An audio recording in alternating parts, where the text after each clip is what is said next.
to DJ's scary story section. This is a tradition that I started a few years back. I did a reading of The Telltale Heart by Edgar Allan Poe and The Raven by Edgar Allan Poe, and I thought I would continue it this year.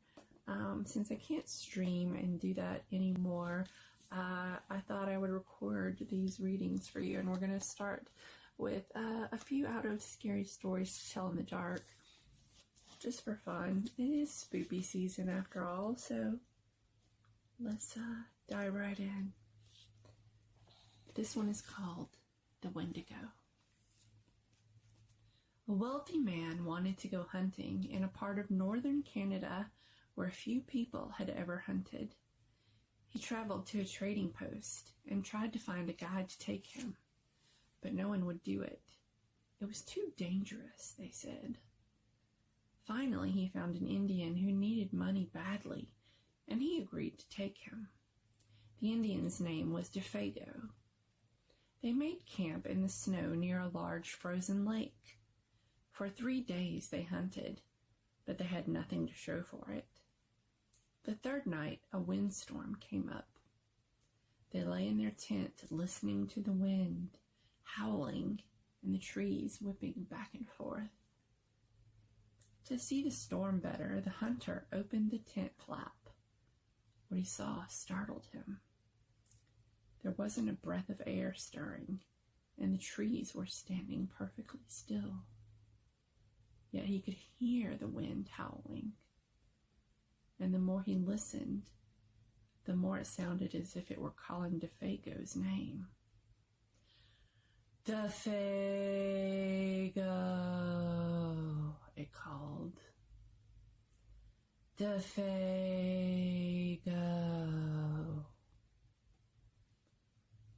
I must be losing my mind, the hunter thought.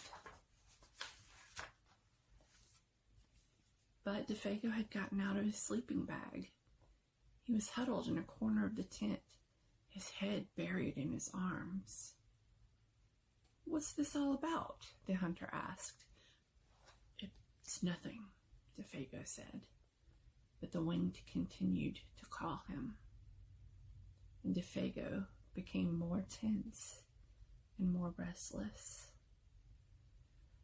"Defago," it called. "Defago." Suddenly he jumped to his feet and began to run from the tent. But the hunter grabbed him and wrestled him to the ground. "You can't leave me out here," the hunter shouted. Then the wind called again, and Defago broke loose and ran into the darkness. The hunter could hear him screaming as he went. Again and again he cried, "Oh, my fiery feet, my burning feet of fire!" And then his voice faded away, and the wind died down.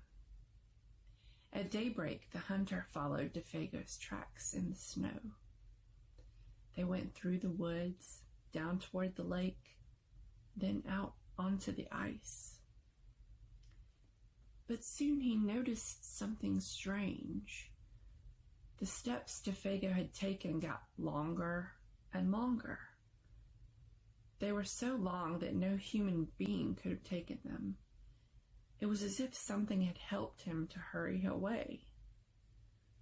The hunter followed the tracks out to the middle of the lake, but there they disappeared.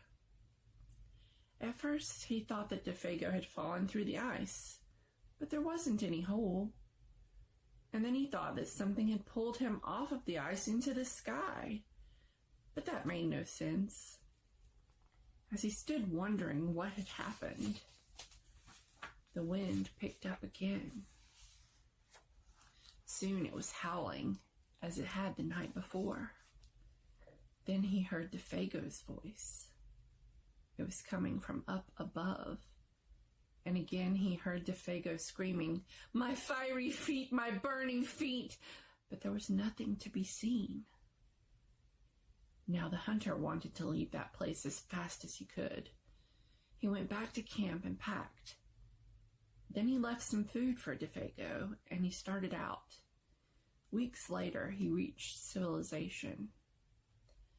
The following year, he went back to hunt in that area, and he went to the same trading post to look for a guide. The people there could not explain what had happened to Defago that night, but they had not seen him since then. Maybe it was the Wendigo, one of them said, and he laughed. It's supposed to come with the wind. It drags you along at great speed until your feet are burned away, and more of you than that. And then it carries you into the sky, and it drops you. It's just a crazy story, but that's what some of the Indians say. A few days later, the hunter was at the trading post again. An Indian came in and sat by the fire. He had a blanket wrapped around him, and he wore his hat so that you couldn't see his face. The hunter thought there was something familiar about him. He walked over and he asked, "Are you Defago?" The Indian didn't answer. "Do you know anything about him?" No answer. He began to wonder if something was wrong, if the man needed help, but he couldn't see his face. "Are you all right?" he asked. No answer. To get a look at him, he lifted the Indian's hat. Then he screamed. There was nothing under that hat but a pile of ashes.